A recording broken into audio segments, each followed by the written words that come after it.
పంచాయతీలకు మంజూరు కావాల్సిన నిధులు మంత్రి సవితమ్మ జోక్యం చేసుకుని అడ్డుకుంటున్నారని వైసీపీ జిల్లా అధ్యక్షురాలు మాజీ మంత్రి ఉషాశ్రీ చరణ్ పుట్టపర్తి కలెక్టరేట్లో కలెక్టర్ చేతన్ను కలిసి వినతి పత్రం అందజేస్తారు. ఇక టీడీపీ అధికారంలోకి వచ్చాక జిల్లాలో ఏకపక్ష పాలన సాగుతోందని అన్నారు. తన శాఖ కానప్పటికీ మంత్రి సవిత జోక్యం చేసుకుని పంచాయతీలకు నిధులు మంజూరు చేయొద్దంటూ అధికారులకు ఆదేశించారని ఆగ్రహం వ్యక్తం చేశారు. ఇక టీడీపీ కండువాలు కప్పుకుంటేనే నిధులు మంజూరు చేస్తామని స్వయంగా మంత్రి చెప్పడం సిగ్గుచేటని అన్నారు.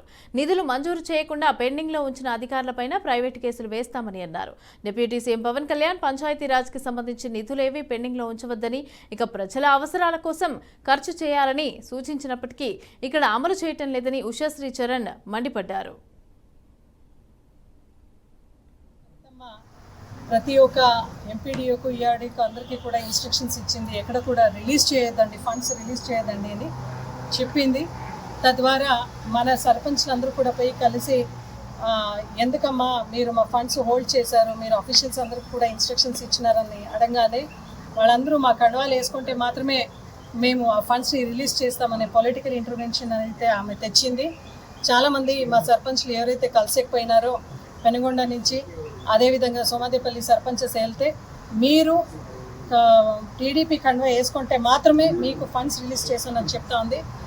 ఆమెను ఒకే మాట అడుగుతున్నాను, ఇదేం మీ ఇంటి ఫండ్సా? ఈరోజు మీరు ఇట్లా మాట్లాడుతున్నారు కదా సవితమ్మ, ఇదేం మీ ఇంటి నుంచి తెచ్చిన ఫండ్సా అని అడుగుతున్నాను. ఇప్పుడు ప్రతి విలేజ్లో చూస్తుంటే వైరల్ ఫీవర్స్ కానీ డెంగ్యూ కానీ ఎక్కువగా ఉంది. శానిటేషన్ చేయాలన్నా సర్పంచ్కి ఖర్చు పెట్టే ఫండ్స్ లేదు. అదేవిధంగా ఊర్లో ఎక్కడన్నా శుభ్రత కోసము కూడా ఫండ్స్ లేదు. వాటర్ ప్రాబ్లమ్స్ చాలా పంచాయతీస్ కూడా మనకు కనపడుతూ ఉన్నాయి. సర్పంచ్ ఖర్చు పెట్టాలన్నా ఆమె ఫండ్స్ హోల్డ్ చేసుకొని పెట్టింది. అదేవిధంగా స్ట్రీట్ లైట్స్ పెట్టాలన్నా సర్పంచ్ ఫండ్స్ని హోల్డ్లో పెట్టింది. ఇది మనము జస్ట్ ఒక 15 days బ్యాక్ చూసాము. పవన్ కళ్యాణ్ గారు అయితే ప్రతి ఒక్కరికి కూడా మీటింగ్ తీసుకొని అందరికీ కూడా ప్రతి అఫీషియల్స్కు కూడా ఆయన ఇన్స్ట్రక్షన్స్ ఇస్తున్నారు. పంచాయతీరాజ్ ఫండ్స్ ఎక్కడైతే రిలీజ్ అయినాయో మీరు దయచేసి అవన్నీ కూడా ఖర్చు పెట్టి ప్రజలందరికీ కూడా అనుకూలం చేయండి అని చెప్తున్నారు. పెనుగొండ నియోజకవర్గంలో ఆమె వత్తాసు పలుకుతూ వాళ్ళ అఫీషియల్ డ్యూటీస్ ఎవరైతే మర్చిపోయి ఇటువంటి చర్యలు పాల్పడుతున్నారో ఖచ్చితంగా ప్రైవేట్ కేసు వేస్తామని వాళ్ళందరి పైన నిజంగా ఈరోజు హెచ్చరిక జారీ చేస్తున్నాం.